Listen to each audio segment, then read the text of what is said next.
Bueno, y vamos con nuestro segmento, ¿cómo va la constituyente? Una semana en que la convención ha avanzado en normas claves. Ni más ni menos, una de ellas, la más importante, el quórum que se requiere para aprobar los contenidos de una nueva constitución, los famosos 2/3 tan discutidos. ¿De qué se trató toda esta conversación de estos días? Álvaro Pachi, ¿cómo estás? Buenas noches. ¿Cómo estás, Mónica? Muy buenas noches. Claro, los 2/3 que son un elemento clave para la nueva Constitución, la aprobación, los quórums. Hubo durante esta semana, y lo decíamos el día lunes en esta misma sección, vamos a revisar lo que planteábamos, una propuesta del Partido Comunista respecto a los quórums. Ahí tenemos la convención completa, 155 constituyentes, que es lo que establece la norma que se aprobó el 15 de noviembre. 103 constituyentes configuran 2/3 de la convención. Pero había una propuesta del Partido Comunista que establecía que con la mitad, es decir, con 78 constituyentes, mayoría absoluta, se podía aprobar una norma o se podía hacer una consulta ciudadana, un plebiscito para zanjar algunos de los temas de fondo para entrar a la Constitución. Que era una de las cosas que no se, o sea, que no estaba en el acuerdo porque se hizo de los 2/3 para que en el fondo costara más llegar a un consenso, digamos, que estuvieran todos más gente de acuerdo. Y para que nadie pudiera vetar. Además, como se configuró finalmente con los resultados de la elección de la convención, ningún sector político tiene la capacidad de vetar los temas. ¿Qué pasó durante esta semana? Esto se votó en una comisión y finalmente, con harta polémica en realidad, se aprobó finalmente que se mantengan los 2/3. Hubo discusiones y hubo también un nuevo encontrón que ha sido ya recurrente entre el Partido Comunista y el Frente Amplio, pese a que son aliados. Sí, en las presidenciales, supuestamente las parlamentarias también. Esperamos eso, a ver si es una o dos listas.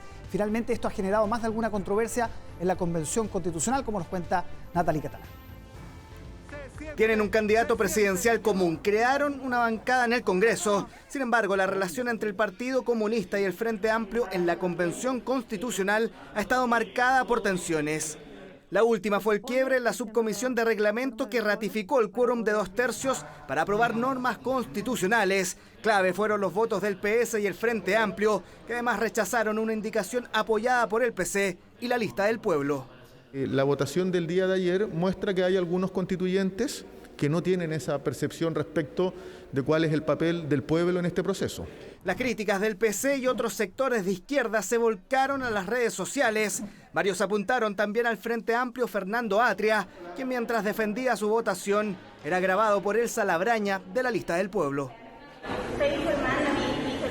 Hola. Llamo al Frente Amplio que ordene también a sus convencionales, porque algunos votan que sí, otros que no.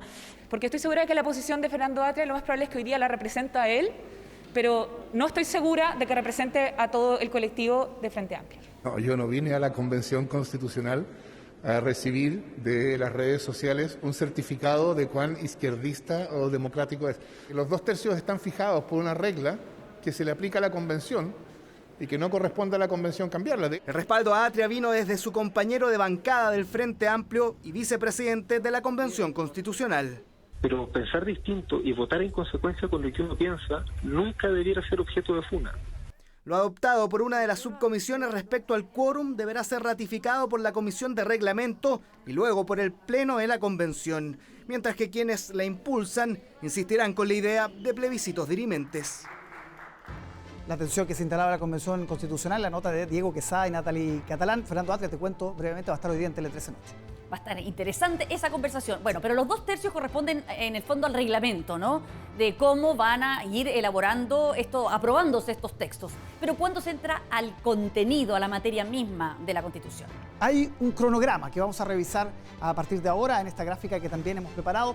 Ya hemos dicho que hay 11 subcomisiones, 8 comisiones, tienen que alimentar básicamente con contenidos. Lo que ha dicho Jaime Baza, el vicepresidente de la Cámara, es que de la Convención, que el próximo 28 de agosto la Comisión de Reglamento ya tiene que tener todos estos insumos. ¿Para qué?